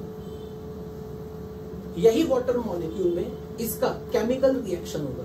तो अब देखो मैं क्या करने लगा, मैं यहां पर बोरोन और ऑक्सीजन के सारे बॉन्ड तोड़ूंगा, और हमें बोरोन और ऑक्सीजन में चेक करके देखना कि बोरोन इज इलेक्ट्रॉन डेफिशिएंट और oxygen is electron deficient. Who is electron deficient? Boron. तो बोरोन पे पॉजिटिव चार्ज है, ऑक्सीजन पे नेगेटिव चार्ज है। तो अगर मैंने इसे वाटर मॉलिक्यूल दिया तो ये O माइनस वाटर का कौन सा पार्ट उठाना पसंद करेगा, H प्लस या OH माइनस? ये O, H प्लस। तो मैं ये बॉन्ड ब्रेक कर रहा हूं, इसको H दे रहा हूं और इसे OH। अब यही काम यहां से करो, ब्रेक दिस बॉन्ड, या यहीं से तोड़ दो। ऑक्सीजन को क्या मिलेगा? ऑक्सीजन और बोरॉन में who is more electronegative? Oxygen. Oxygen पे नेगेटिव चार्ज, बोरॉन पे पॉजिटिव चार्ज। तो इस ऑक्सीजन को वाटर का कौन सा पार्ट दो? H, और इसे OH। तो मैंने इसे OH दिया, इसे H दिया। सेम काम यहां से करो, O को वाटर का कौन सा पार्ट दो? H, और इसे OH। डू दिस, यहां से भी O को H, OH, H, OH। ये जो पूरा क्रिस्टल टूट गया, ये वाटर मॉलिक्यूल ने इस पूरे क्रिस्टल को तोड़ दिया। अब यहां पर क्या मिला आपको? H3BO3 के 2 मॉलिक्यूल। ये चेक करो, ये H3BO3 मानते हो या नहीं? बताओ। H3BO3। इसी तरह यहां, लेकिन यहां मुझे क्या मिल रही है? ये BOH4 माइनस,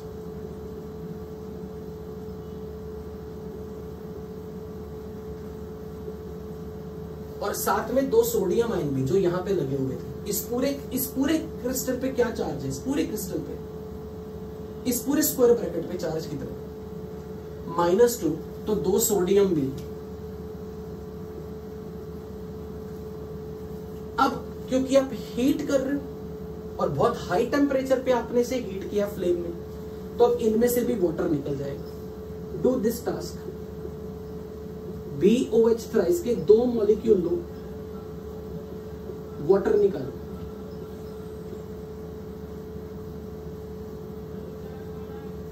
BIN में पढ़ा था, एसिड में से वाटर निकाल रहे हो तो एसिड का एनहाइड्राइड बनेगा। याद करो, जब एसिड के 2 मॉलिक्यूल लेके सारा वाटर निकाल दोगे, अब ये फाइनली बनेगा B2O3। और किसी एसिड में से वाटर निकाल के जो बने, this is anhydride of this acid. मानते हो या नहीं? ये चीज समझ लगी या नहीं? रटना नहीं है। मैं चाहता ना, मैं इस पे डायरेक्ट बोलता बस ऐसा होता है। मैं ये चाह रहा हूं अगर मैं पढ़ा रहा हूं तो आपको रटना ना पड़े। मैंने कैसे स्टेप बाय स्टेप वाटर का हाइड्रोलिसिस, मैंने जैसे बोला कि मैं हीट कर रहा हूं, वाटर के साथ इसका हाइड्रोलिसिस होगा। तो मैंने सारे बॉन्ड ब्रेक करके इलेक्ट्रोनेगेटिविटी के आधार पे ऑक्सीजन को H दिए, बोरोन को OH दिए, और फिर जो 2 फ्रेगमेंट बचे उनमें से डिहाइड्रेशन करवा रहा हूं, रिमूवल ऑफ वाटर। अब यहां देखो क्या हो रहा है, look, H and OH remove water, H and OH remove water. अंदर क्या बचेगा? अंदर क्या बचेगा? नो।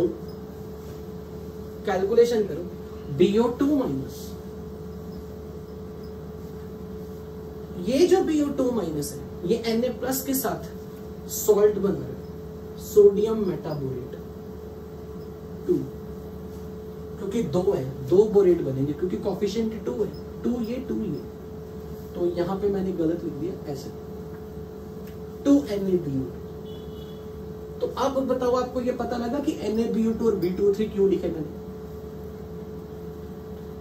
रटोगे तो नहीं? सो इनऑर्गेनिक में काफी सारी चीजें समझोगे तो बहुत इंटरेस्ट आएगा, नहीं तो हर चीज बच्चे के लिए रटो। अब जो ग्लासी बीड बनेगी वो इनके कारण, दे लुक्स ग्लासी।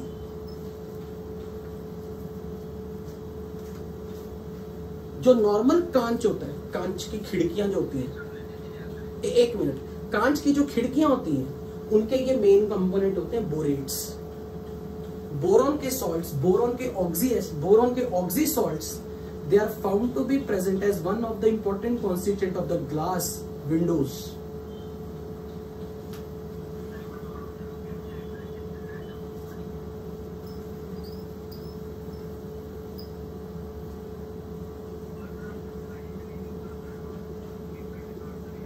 बिल्कुल बिल्कुल।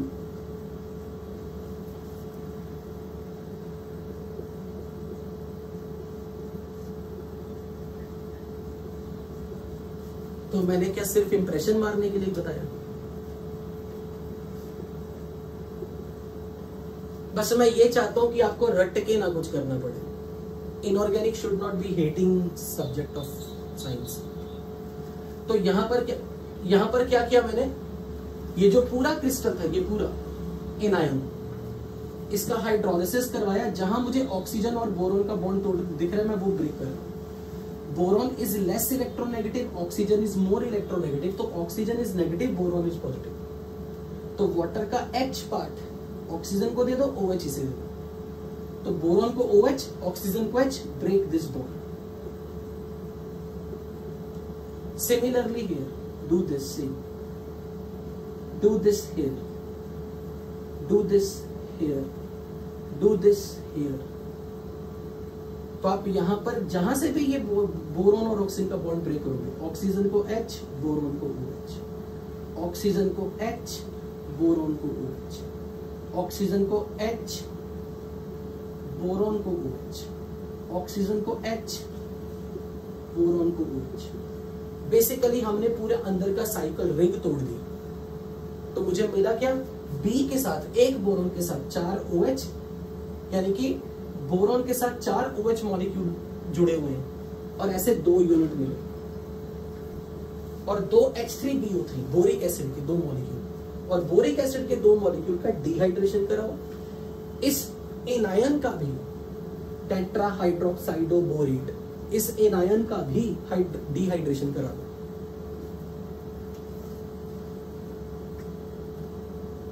तो हमने अभी तक क्या सीखा? बोरेक्स पाउडर को इस लूप में रख के फ्लेम में अच्छे से बर्न करना है, इतना बर्न करना है, और काफी देर तक वेट भी करनी पड़ सकती है, तो ग्लासी बीड बन जाएगी। अब मैं इस ग्लासी बीड को स्क्रीनशॉट ले लो जल्दी से इसका।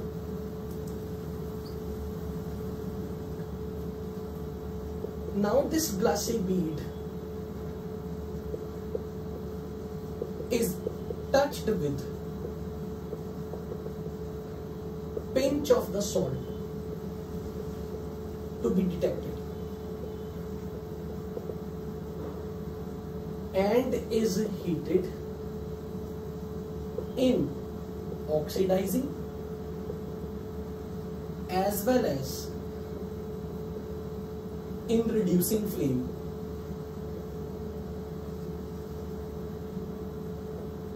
And different colors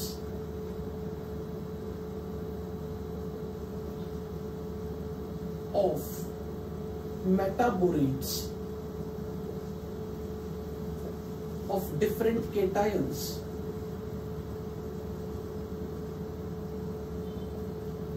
are observed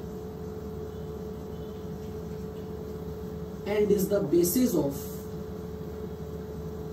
their identification.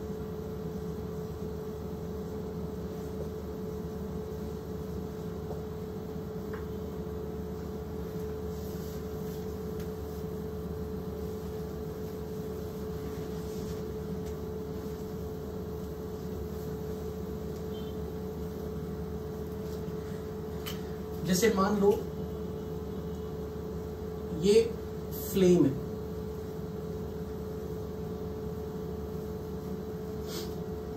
और ये मान लो रिड्यूसिंग फ्लेम है,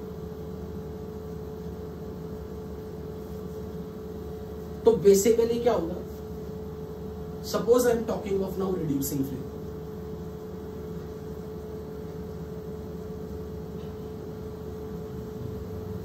मान लेते कि मैंने कॉपर का कोई सॉल्ट लिया, कॉपर सल्फेट, और मुझे नहीं पता कि कॉपर, बट मुझे इतना पता है, मतलब आइडेंटिफाई तो मैं कॉपर को कर रहा हूं, बट एक्चुअल में मैंने कॉपर का कोई सॉल्ट लिया। मुझे अभी मेरी इस लैंग्वेज को याद करके बताओ, मैंने आपको हमेशा ऐसा बोला है, जब भी कभी कोई एनायन, मे बी वो सल्फेट हो, कार्बोनेट हो, हाइड्रोक्साइड हो, नाइट्रेट हो, नाइट्राइट हो, इन शॉर्ट कोई ऐसा एनायन जिसमें ऑक्सीजन जरूर हो, ऑक्सी एनायंस को जब आप हीट करते हो वो डीकंपोज करके फाइनली हमेशा क्या बनाएगा, वेरी गुड, ऑक्साइड। तो बेसिकली जब मैं इसे बर्न कर रहा हूं ना, मैंने क्या किया, अभी ये ध्यान रखना, मैंने सब स्टेप नंबर 1 बोरेक्स पाउडर लिया था, उसे लूप में फंसाया, हीट किया, काफी गर्म किया, ग्लासी बीड बन गई। अब उस बीड को मैंने सॉल्ट के साथ टच करना, उस ग्लासी बीड को सॉल्ट के साथ टच करा के फिर से फ्लेम में डाल देना। तो बेसिकली ग्लासी बीड जिसमें ये दो कंपोनेंट थे, it is touched with the pinch of salt, जिसके साथ जिसको डिटेक्ट करना है और उसे हीट करना है, ऑक्सीडाइजिंग फ्लेम में भी, रिड्यूसिंग फ्लेम में। जैसे मैंने अपने ग्लासी बीड में जैसे मैंने कॉपर सल्फेट के साथ टच करा के फ्लेम में डाल दिया, यहां पे मेरा पाउडर जल रहा है, तो कॉपर सल्फेट विल डीकंपोज, क्या बनाएगा बताओ, अभी जो आपने मेरे को बोला, all sulphates, carbonates, hydroxide, nitrates, oxalates, they on decomposition form क्या बनाएंगे, ऑक्साइड। तो कॉपर का ऑक्साइड बनेगा Cu, SO2 गैस बन के निकलेगी, O2 गैस बन के निकलेगी। अगेन मैंने मेटलर्जी में सिखाया था, हाई टेम्परेचर पे SO3 क्यों नहीं बनता, SO2 और O2 क्यों बनता है, रीजन दिया था उसका कुछ, अगर आपको याद हो। नहीं ना, मैंने बताया था कि SO2, अगर आप SO3 बनवा रहे हो तो आपको पता होना चाहिए कि SO2 के कंबस्शन से SO3 बनेगा, और कंबस्शन रिएक्शन इज एक्सोथर्मिक, और हाई टेम्परेचर पे, क्योंकि आप बोरेक्स भी टेस्ट परफॉर्म कर रहे हो, तो हाई टेम्परेचर पे इस रिएक्शन की फॉरवर्ड जाने की टेंडेंसी है या बैकवर्ड जाने की, बैकवर्ड। तो इट वाज बिकॉज क्योंकि हम कंबस्शन करवा रहे हैं और रिएक्शन एक्सोथर्मिक है, SO2 के कंबस्शन से SO3 बन रहे हैं, और हाई टेम्परेचर इस रिएक्शन को बैकवर्ड प्रमोट कर रहा है। High temperature favours the formation of SO2, not of SO3। अब ये जो क्यूप्रिक ऑक्साइड बन गया, दिस इज मेटल ऑक्साइड, तो इसकी नेचर क्या होगी, बेसिक एसिडिक, बेसिक।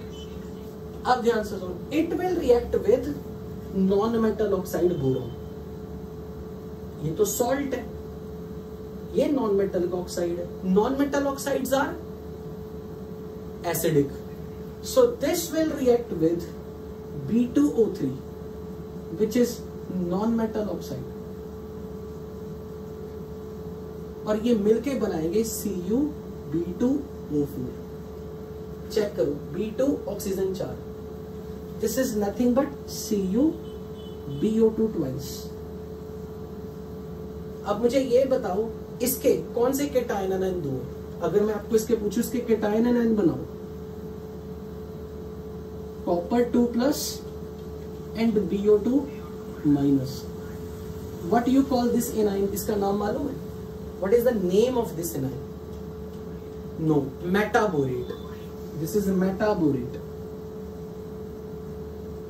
तो अब आप बोलोगे कॉपर का मेटाबोरेट बना है, क्यूप्रिक मेटाबोरेट, इसका इसका कलर आ रहा है, ये ग्लासी बीड में अब जो ट्रांसपेरेंट ग्लासी बीड थी ना, अब वो ग्लासी बीड कोई ना कोई कलर दिखाएगी। और कॉपर के केस में ये जो ग्लासी बीड है, ये रिड्यूसिंग फ्लेम के अंदर डिफरेंट कलर दिखाएगी, ऑक्सीडाइजिंग फ्लेम में डिफरेंट कलर दिखाएगी। मैं अभी आपको उसकी लिस्ट भी दूंगा, बट जो कलर आएगा वो इस ट्रांसपेरेंट बीड जो यहां पर बन गई थी, ये ट्रांसपेरेंट बीड बना रहे थे।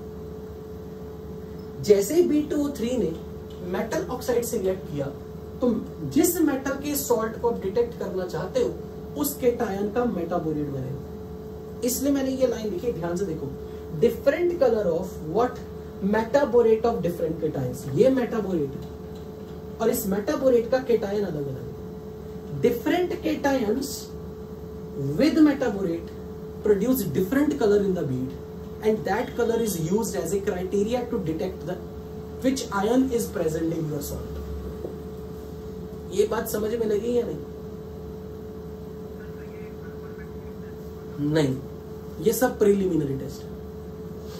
सो क्वेश्चन ये आएगा, क्वेश्चन ये हमेशा ध्यान में रखना है। अगर कोई आपसे पूछे कि बोरेक्स बीड टेस्ट में कलर किसके कारण आता है, तो आप बोलोगे कलर आता है मेटाबोरेट। ये वर्ड याद रखना, मेटाबोरेट्स के कारण। ये ऑक्सीडाइजिंग फ्लेम में सब कुछ हो रहा है, सब कुछ। और जैसे मैं रिड्यूसिंग फ्लेम में से डालता हूं, इसी कंपाउंड रिड्यूसिंग फ्लेम में डालूंगा,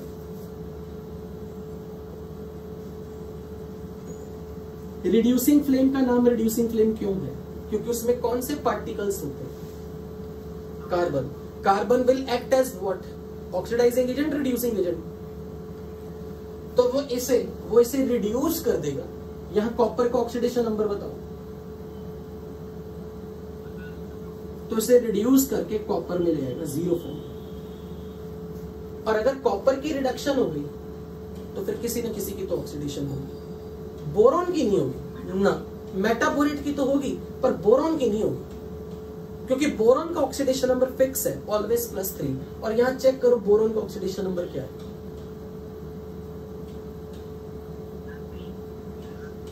तो बोरॉन की ऑक्सीडेशन नहीं होने वाली। किसकी ऑक्सीडेशन होगी? कार्बन की खुद की। क्योंकि कैसे? रिड्यूसिंग एजेंट है कार्बन। कार्बन खुद क्या करेगा? ऑक्सीडाइज होगा। तो रिड्यूसिंग फ्लेम में जो कार्बन बैठा है, it will undergo oxidation. Copper की रिडक्शन, बोरॉन का कुछ नहीं होने वाला, क्योंकि बोरॉन का +3 स्टेट रिजिड है। Boron never participate in redox reaction. इसलिए ये जो कोक है, ये खुद ऑक्सीडाइज होगा, कार्बन मोनोऑक्साइड गैस बन के निकल जाएगा। लेकिन कॉपर जो है +2 स्टेट में, वो रिड्यूस होके कॉपर में आएगा। और क्या आपने नॉर्मल कॉपर का रंग देखे? कभी कॉपर के बर्तन देखे? कॉपर का कलर मालूम है? Brown. It's like reddish type of. So ये कॉपर का अपना कलर दिखेगा रिड्यूसिंग फ्लेम में। जब तक कॉपर आयन प्रेजेंट है, कॉपर 2+। अब मुझे याद करके बताओ, कॉपर 2+ का कलर कौन सा मैंने बताया हुआ आपको ड्राई हीटिंग टेस्ट में? ब्लू। तो जब तक तो ये बैठा हुआ है, ऑक्सीडाइजिंग फ्लेम में ब्लू कलर दिखता है, क्योंकि क्यूप्रिक आयन। जैसे आप उसे रिड्यूस करते हो, कॉपर का अपना natural colour reddish brown type दिखेगा। तो अगर कोई आपसे कहे कि जो बोरेक्स बीड टेस्ट में different metal ion different flame में डिफरेंट कलर क्यों देते हैं, तो आप बोलोगे मेटल आयन अपनी हाईएस्ट स्टेट में होगा ऑक्सीडाइजिंग फ्लेम में, और लोअर स्टेट में आएगा रिड्यूसिंग फ्लेम में। समझ में आई ये बात या नहीं? और हायर स्टेट में होगा ऑक्सीडाइजिंग फ्लेम, और रिड्यूसिंग फ्लेम में जाकर वो अपना ऑक्सीडेशन नंबर डिक्रीज कर लेगा। और क्योंकि उसके ऑक्सीडेशन नंबर अलग अलग होंगे डिफरेंट पार्ट ऑफ फ्लेम में, तो कलर भी डिफरेंट डिफरेंट आएगा। Is that point clear to everybody?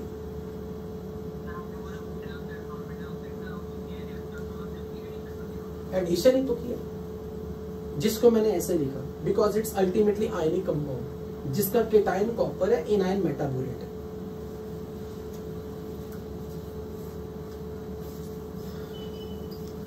अब यहां पर एक लिस्ट लिखेंगे हम, कौन से जो हमने 24 से 29 तक बात की है, उनके केस में आपको बीड में कौन कौन सा कलर दिखे।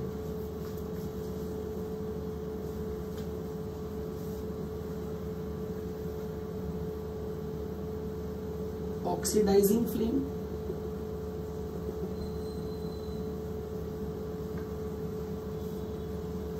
हॉट, कोल्ड, रिड्यूसिंग फ्लेम में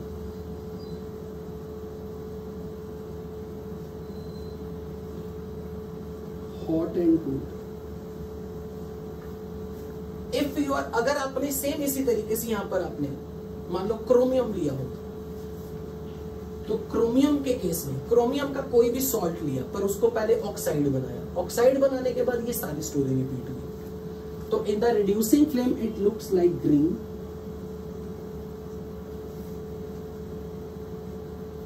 and then in the very hot oxidizing flame it looks yellow.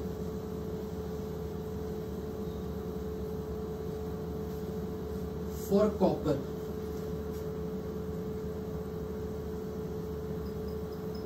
colorless,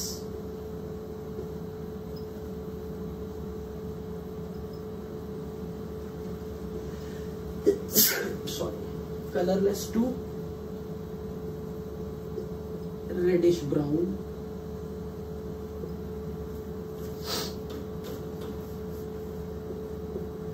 blue, green, cobalt, blue,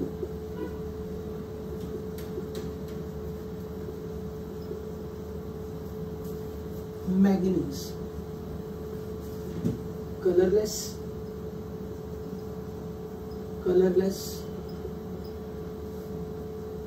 violet और एमिस्ट समथिंग कुछ करके बताया जाता है। Let me check the correct word.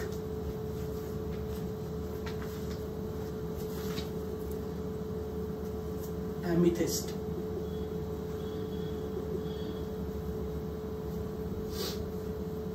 निकल के लिए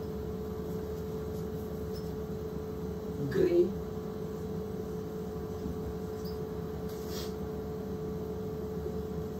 reddish, violet,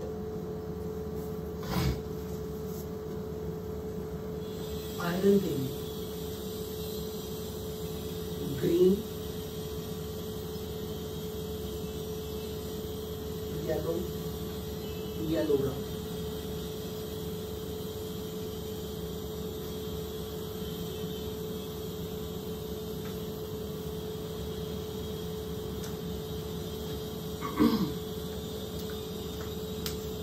I don't know, मैं बड़ी कोशिश करता हूँ कि मैं आज आपको ये पढ़ा दूंगा, बट इतने सारे डाउट्स होते हैं कि बस एक ही टॉपिक पूरी क्लास में हो पाता है।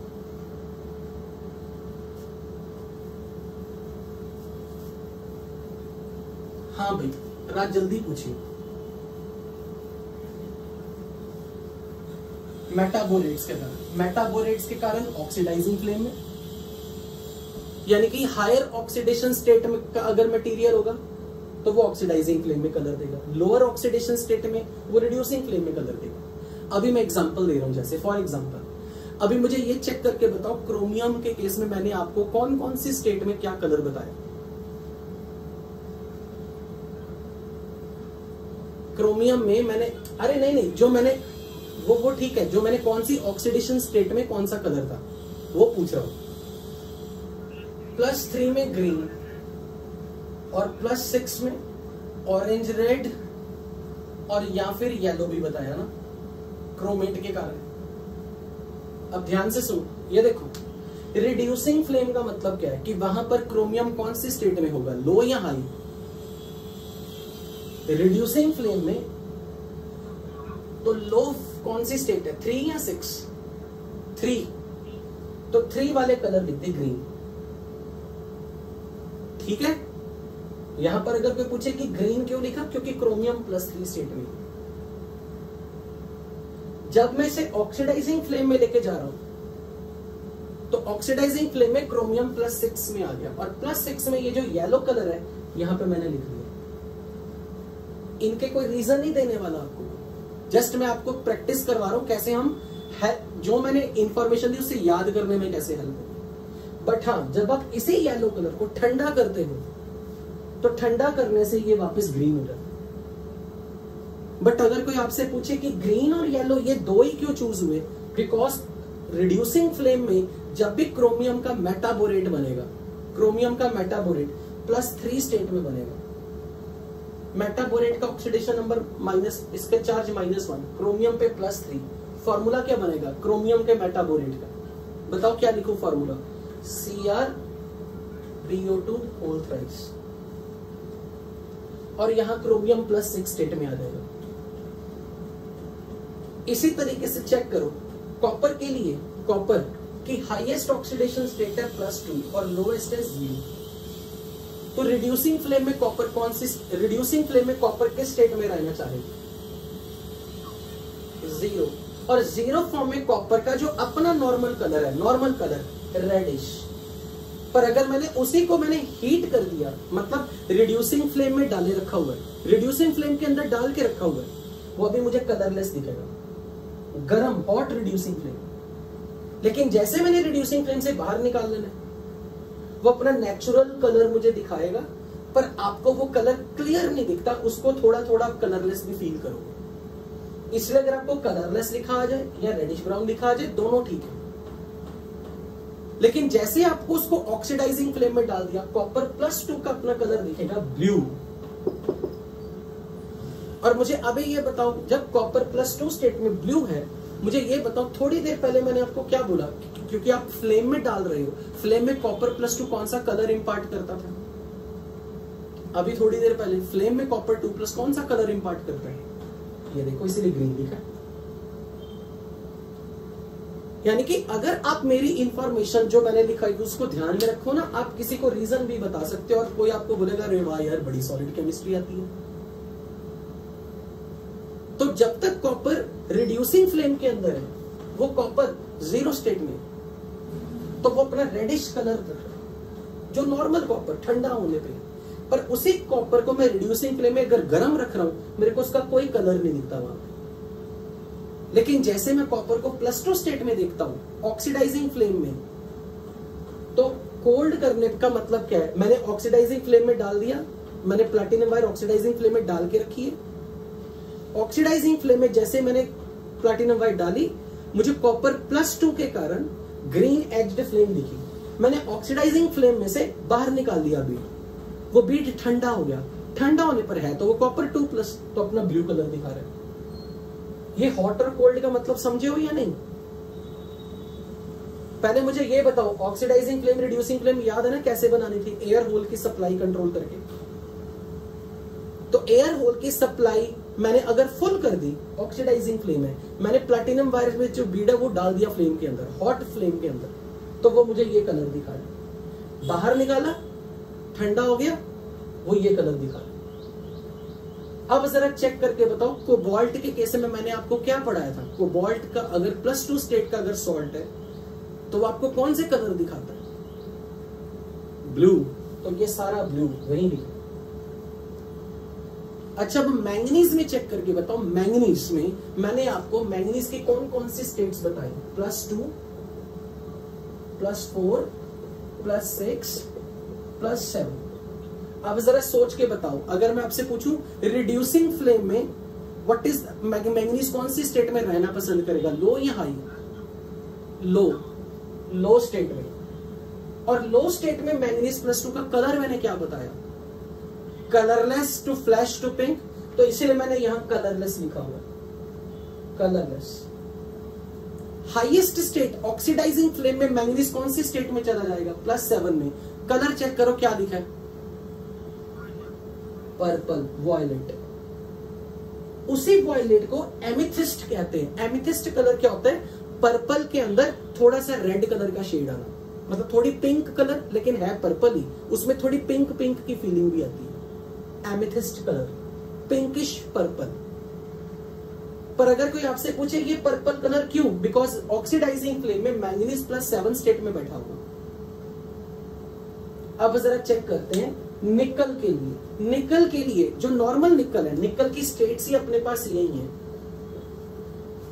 +2, +3 और नॉर्मल निकल 0 स्टेट। तो पहले तो ये बताओ, रिड्यूसिंग फ्लेम में इन तीन में से निकल कौन सा स्टेट प्रेफर करेगा? 0। तो जीरो स्टेट में निकल जो नेचुरल मेटल है, नॉर्मल निकल रूम टेम्परेचर पे जो हमें दिखता है वो ग्रे कलर का दिखता है और उसी कलर में रहेगा। हॉट फ्लेम हो या कोल्ड फ्लेम हो, रिड्यूसिंग फ्लेम है, वो हमेशा ग्रे ही दिखेगा। लेकिन यहां मैंने जो कलर देखे रेडिश और violet, that is just because कि निकल +2 और +3 के साथ मिक्स्ड स्टेट में रहता है जिसके कलर डिफरेंट है, वो प्योर ग्रीन नहीं दिखाता। नहीं तो हमारी एक्सपेक्टेशन थी कि शायद वो ग्रीन दिखाएगा। इसका मतलब कि निकल +2 +3 की एवरेज स्टेट में भी हो सकता है, +3 में भी हो सकता है, क्योंकि निकल का +3 स्टेट में यूजुअली कलर वेरी करता है। इसलिए यहां पर ये आपको याद ही रखना as usual. So for this I have no explanation. Iron का बताओ, आयरन की स्टेट्स +2 +3, तो ये बताओ रिड्यूसिंग फ्लेम में वो कौन सी फॉर्म में रहेगा? इसीलिए ग्रीन है। और आयरन +2 ग्रीन था, स्टार्टिंग में लिखवाया भी। +3 में आने पे वो कौन सा कलर दिखाना चाहिए? येलोइश ब्राउन और रेडिश ब्राउन। मैंने वही लिखा है, reddish yellow, basically reddish brown ही है। आप इसको रेडिश येलो ना लिखो, चाहे रेडिश ब्राउन लिखो, और येलोइश ब्राउन। तो वो फेरिक Fe3+ के कारण। तो क्या आपको ये ध्यान में रहेगा कि ऑक्सीडाइजिंग फ्लेम में मेटल अपनी हाई स्टेट में रहेगा, रिड्यूसिंग फ्लेम में लो स्टेट में रहेगा?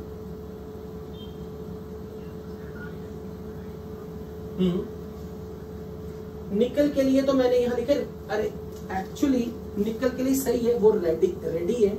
मैं इसके लिए अलग लिखता हूं, रेडिश ब्राउन।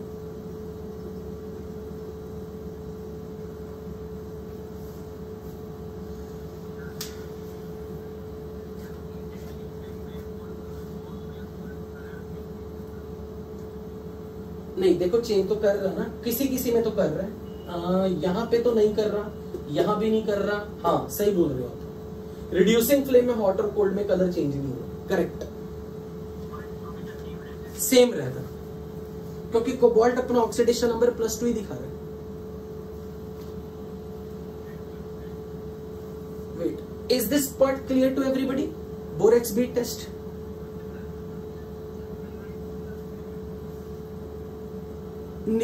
वो नॉर्मल निकल जीरो फॉर्म में आ गया और निकल न्यूट्रल फॉर्म में ग्रे है। अब इसमें लास्ट में मैं एक छोटा सा टेस्ट बता रहा हूं, that is called microcosmic salt bead test. बस मैं इसका फॉर्मूला बता के छोड़ रहा हूं, इसको कंटिन्यू नेक्स्ट क्लास में करेंगे।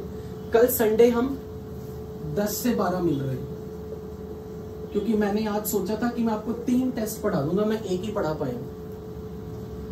तो माइक्रोकॉस्मिक सॉल्ट बीट टेस्ट में बस एक फॉर्मूला नोट करना है। What is microcosmic salt? Microcosmic salt is sodium ammonium hydrogen phosphate tetrahydrate. Sodium ammonium hydrogen phosphate tetrahydrate. मैं नहीं चाहता कि आप इस फॉर्मूला को ब्लाइंडली रटोगे नॉर्मल बच्चों की तरह। मुझे इतना बताओ, do you know the formula phosphate? Phosphate ion PO4 3-। तो अब देखो, मैंने जस्ट एक ट्रिक बनाई है, ट्रिक। इसको ग्रुप 1 के केटायंस देने, और ग्रुप 1 के केटायन पे कितना चार्ज होता है? अल्कली मेटल के टाइम्स पे +1, और इसके -3 को न्यूट्रल होने के लिए +3 चाहिए। तो ग्रुप 1 के कितने के टाइम दोगे आप? 3। सीक्वेंस वाइज जो यहां पर है ना, basically hydrogen, lithium, sodium, potassium, rubidium, caesium. तो हाइड्रोजन, सोडियम, पोटेशियम, पर मैंने यहां पोटेशियम तो लिखा, फिर मैं क्यों बोल रहा हूं हाइड्रोजन, सोडियम, पोटेशियम? आपको ये पॉइंट आज के बाद, very good, yes yes yes. ये कौन बोला? ये कब पता लगा आपको? अच्छा मैंने बताया था, फिर ठीक है। K पॉजिटिव की प्रॉपर्टीज अमोनियम आयन जैसी। Very good. तो basically hydrogen, sodium, potassium, potassium की जगह अमोनियम।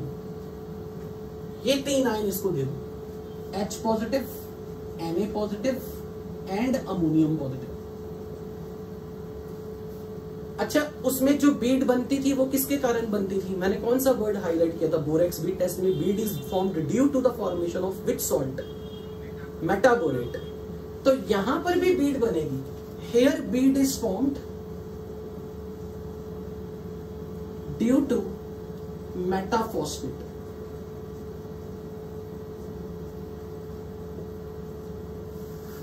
जब आप इसे हीट करते हो ना, ध्यान से देखना, ये सारा वाटर उड़ जाएगा। टाइम हो चुका, फिर मैं अभी छोड़ ही रहा हूं। इससे आगे कंटिन्यू करेंगे नेक्स्ट क्लास में। नेक्स्ट क्लास का टाइम स्टार्ट हो रहा है, तो फिलहाल मैं यहीं पे छोड़ रहा हूं। नेक्स्ट क्लास में मिलते हैं, यहीं से कंटिन्यू करेंगे। Thank you very much.